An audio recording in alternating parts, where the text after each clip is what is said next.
আসসালামু আলাইকুম সবাইকে। আশা করছি ভালো আছেন, আমিও ভালো আছি আলহামদুলিল্লাহ। আপনাদের সামনে আমের একটা রেসিপি তুলে ধরার চেষ্টা করছি। এটা হচ্ছে আমের মশলা আচার। আচারটা অনেক বেশি টেস্টি।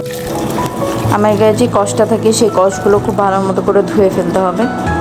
আমগুলো যেহেতু আমি খোসা সহই দিব, সেহেতু আমগুলোকে খুব সুন্দর করে কচলিয়ে ধুয়ে ফেলতে হবে, যেন কোনো ধরনের ময়লা লেগে না থাকে, যেন কোনো ধরনের পানি না থাকে। এই জন্য আমগুলো একটা শুকনো কাপড় দিয়ে খুব সুন্দর করে মুছে ফেলতে হবে।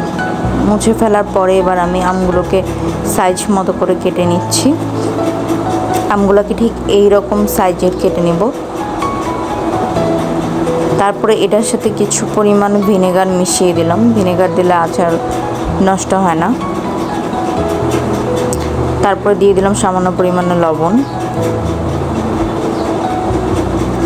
লবণের সাথে মাখিয়ে খুব সুন্দর করে আমি আমগুলো একটা ঝাড়নির মধ্যে দিয়ে রোদের মধ্যে দিয়েছি, যেন পানিটা ঝরে যায়। এরপর আমি ছাদে গিয়েছিলাম।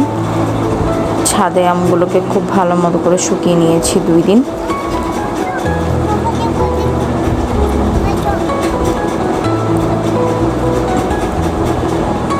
এই আচারটা খিচুড়ির সাথে খেতে দারুণ লাগবে। তারপর আমি একটা কড়াইয়ের মধ্যে কিছু শুকনো মরিচ গরম করে নিয়েছি এবং কিছু সাদা সরিষা কালো সরিষা একসাথে ভেজে নিয়েছি এবং এর সাথে কিছু 5 ফোড়নও ভেজে নিয়েছিলাম। তারপরে ব্লেন্ডারের জারের মধ্যে মশলাটা আধা ভাঙ্গা করা উচিত ছিল, কিন্তু আমি ভুল করে ফেলেছি। মশলাটাকে অনেক বেশি ব্লেন্ড করে ফেলেছিলাম। মশলাটা আধা ভাঙ্গা যদি রাখেন তাহলে আচারের টেস্ট আর একটু ভালো আসবে। এরপরে তো তৈরি হয়ে গেল আমার মশলা।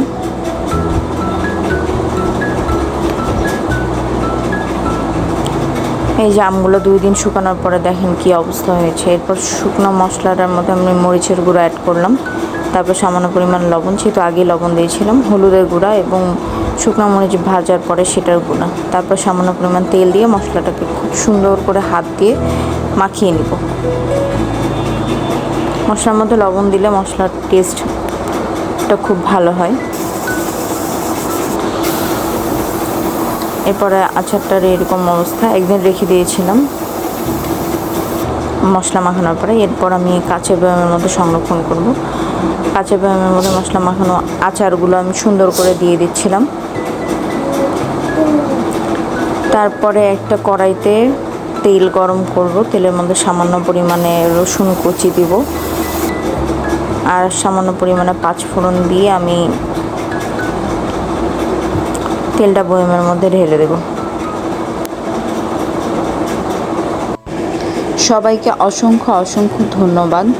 আমার এই ভিডিওটি যদি আপনাদের ভালো লেগে থাকে তাহলে অবশ্যই একটা লাইক এবং কমেন্ট এবং শেয়ার করবেন।